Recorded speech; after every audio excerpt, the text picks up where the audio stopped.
Assalamualaikum warahmatullahi wabarakatuh. Bagaimana keadaan kita semua, kalian semua? Mudah-mudahan kita tetap sehat, dan yang perlu saya ingatkan, tetap dijaga kesehatan kita semua. Mari kita lanjutkan materi kita. Untuk pertemuan ini materinya adalah termokimia. Nanti dalam termokimia itu ada beberapa pertemuan, mungkin 2 atau sampai 3 kali pertemuan. Untuk mengawali materi termokimia, tapi saya beri pengantar sebentar saja. Apa sih sebenarnya termokimia itu? Termo itu adalah panas, kimia adalah reaksi kimia. Jadi termo itu panas atau kalor atau energi. Sehingga dapat diartikan termokimia yaitu membahas tentang hubungan antara energi atau panas atau kalor dan reaksi kimia.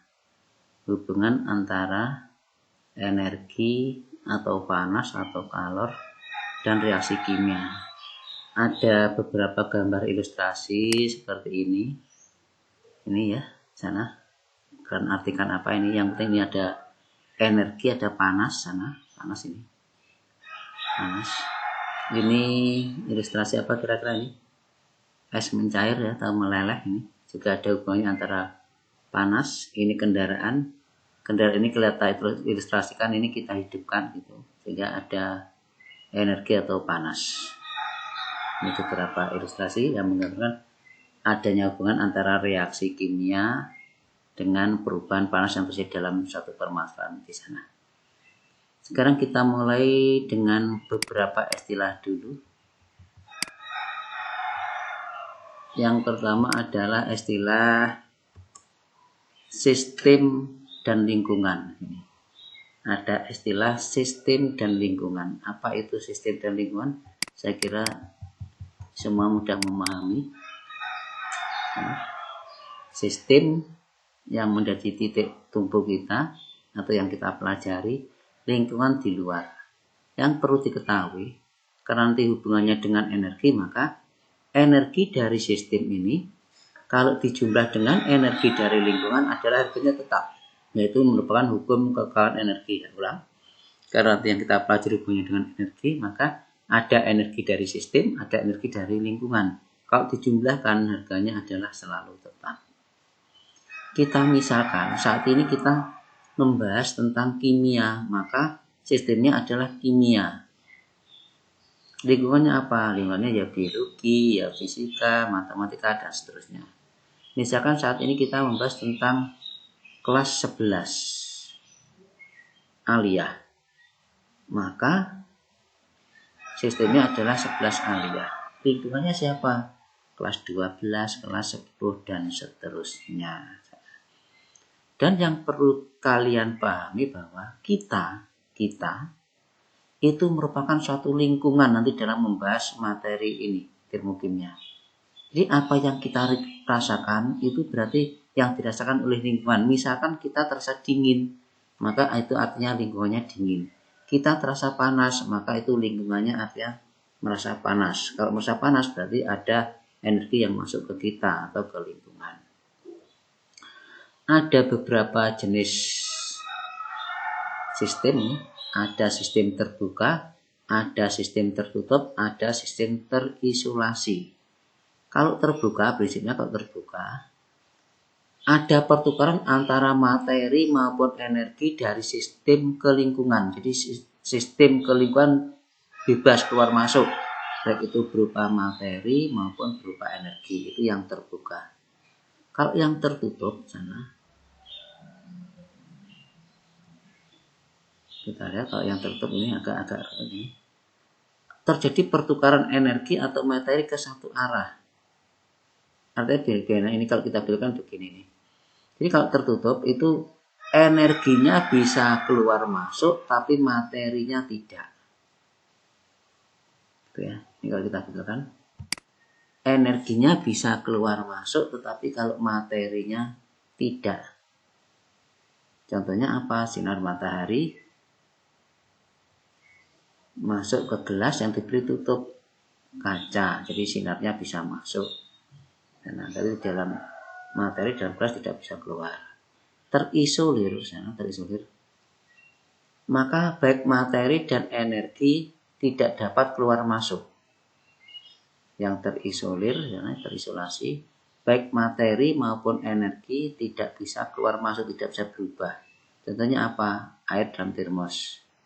Secara teori, air dalam termos, airnya juga tidak bisa keluar masuk, maka energinya juga tidak keluar masuk. Kalau airnya dalam termos panas, juga tetap panas. Ini sistem dan lingkungan. Terus ada istilah lain, ada istilah entalpi. Entalpi di sana ada diberi pengertian kandungan energi atau energi dalam. Energi dalam yang diberi tanda H. Jadi semua benda, semua makhluk itu punya energi dalam. Kita punya energi dalam. Ya, bukan tenaga dalam, bukan tenaga dalam yang diartikan orang Jawa. Tapi yang perlu diketahui bahwa energi dalam satu sistem itu tidak dapat dihitung, tapi yang dihitung adalah perubahannya ini. Di mana harga perubahan energi dalam delta H adalah delta H produk atau akhir dikurangi delta H awal atau reaktan. Nah, saya ulang, energi dalam sistem tidak bisa dihitung, maka yang bisa dihitung hanya perubahannya.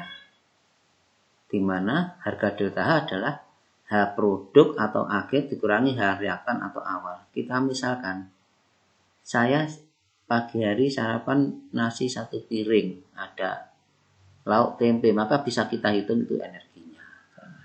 Tapi energi dalam saya tidak bisa kita hitung.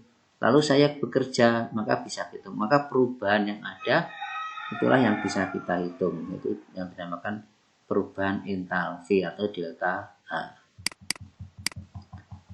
Istilah yang lain, ada reaksi eksoterm dan reaksi endoterm. Ada eksoterm dan endoterm, tidak ada masalah. Ekso itu adalah keluar, endo adalah ke dalam. Jadi kalau diberi pengertian di sana.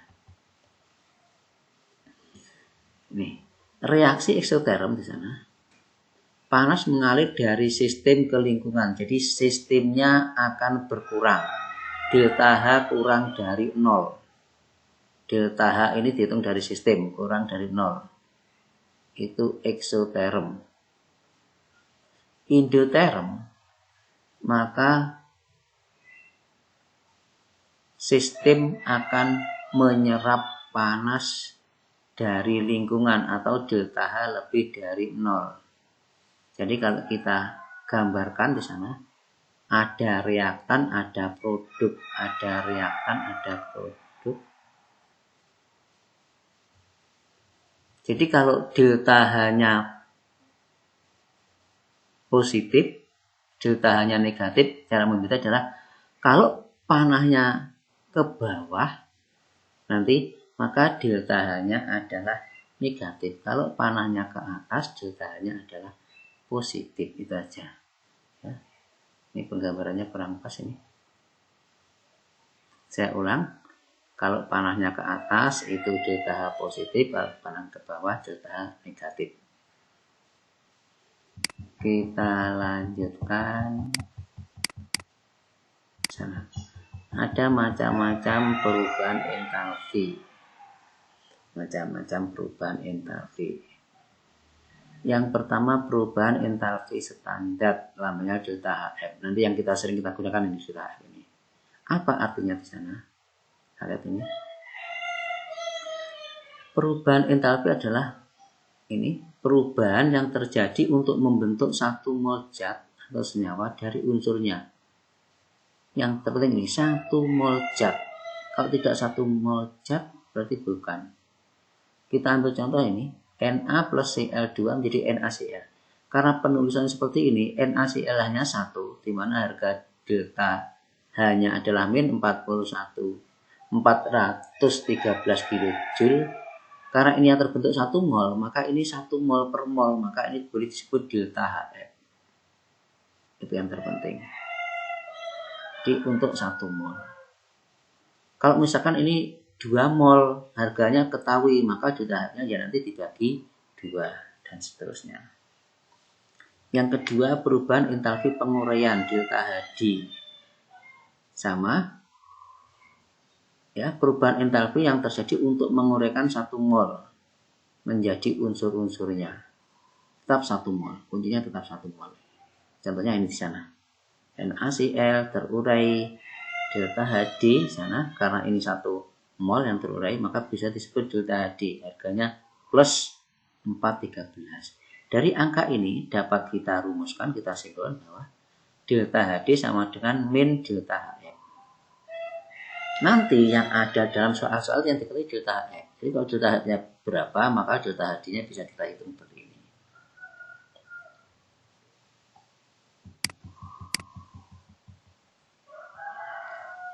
Yang ketiga, perubahan entalpi pembakaran delta Hc.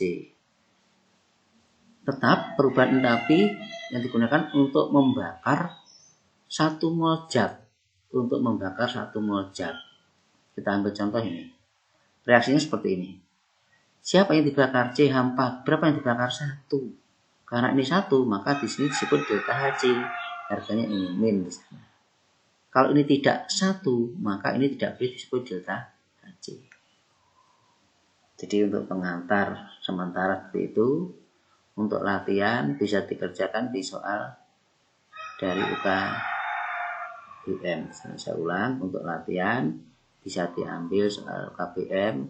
Laporan hari ini membuat ringkasan materi tentang termokimia yang pertama ini. Saya kira untuk sementara bisa kita akhiri. Ingat, jaga kesehatan. Assalamualaikum warahmatullahi wabarakatuh.